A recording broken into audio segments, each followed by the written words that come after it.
बाबा का नेटवर्क कितना बड़ा था।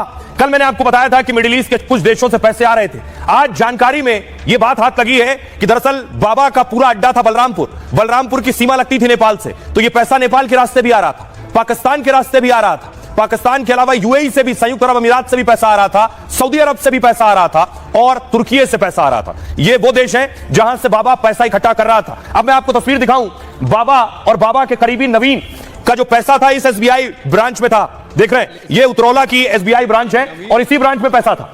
500 करोड़ हो गया। देखिए जरा कितना खजाना कहां कहां से बनाया।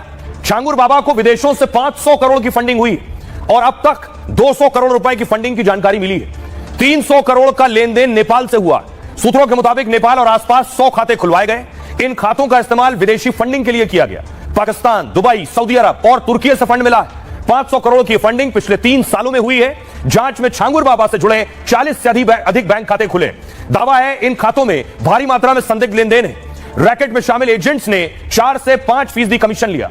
नेपाल के बैंक खातों से नकदी निकालकर सीधे छांगुर तक पहुंचाया है और इसके लिए कैश डिपॉजिट मशीन का भी इस्तेमाल किया गया। छांगुर बाबा धर्मांतरण की आड़ में जनसंख्या बढ़ाने में लगा था। इसके लिए उसने हनी ट्रैप गैंग भी बना रखा था। छांगुर बाबा 78 साल के और कहां कहां पैसा लगाया है कोई नहीं जानता। अवैध धर्मांतरण के लिए उसे विदेशों से फंडिंग मिल रही थी। छांगुर के 6 बैंक खातों का पता जांच एजेंसी को लगा है। एजेंसी उसके विदेशी खातों से बनाई संपत्ति की पहचान कर रही है और इसके बाद उन संपत्तियों पर भी बुलडोजर एक्शन हो सकता है।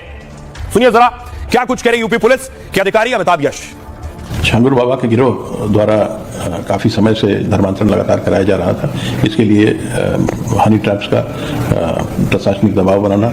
सोचिए उत्तर प्रदेश की पुलिस एटीएस जिस शख्स के पीछे लगी है वो छोटा मोटा आदमी नहीं होगा। एक तस्वीर देखिए, जानकारी मिल रही है कि छांगुर का जो कनेक्शन था वो मुख्तार अंसारी के साथ भी था।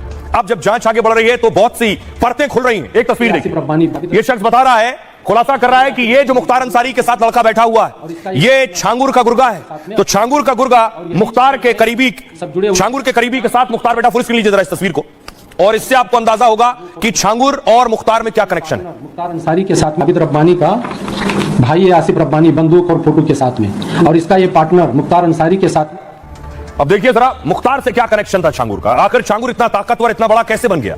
धर्मांतरण रैकेट के मास्टरमाइंड छांगुर बाबा पर यह खुलासा हुआ है। छांगुर बाबा के गिरोह के सदस्य मोहम्मद अहमद खान ने दावा किया कि छांगुर का कनेक्शन मुख्तार अंसारी से भी था।